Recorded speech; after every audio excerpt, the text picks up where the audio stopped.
welcome back to BB in the City, where every corner has a story. Today, we're getting an early start at the Logan Square Farmers Market. I arrived while some of the vendors were still setting up, so we get a little sneak peek behind the scenes before taking a walk through the market. There's so much to see, from amazing produce, local vendors, to some absolutely beautiful flowers. And of course, I had to check out all the dog treats for little Miss Fergie. So grab your coffee, your drink of choice, and come along. Let's explore the Logan Square Farmers Market. Come on, let's go for a walk.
coming along with me to explore the Logan Square Farmers Market.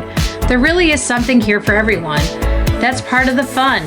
You never know what's going to catch your eye. For me, it was definitely all those beautiful flowers, and of course the dog treats for little Miss Fergie.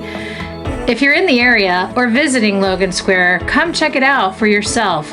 The market runs through October 25th, so there's still plenty of time to visit. And we're not done with farmers markets yet. Join me next Sunday when we're heading to Lincoln Park to explore the Green City Market. Thanks for watching, and don't forget to like and subscribe. Until next time, every corner has a story.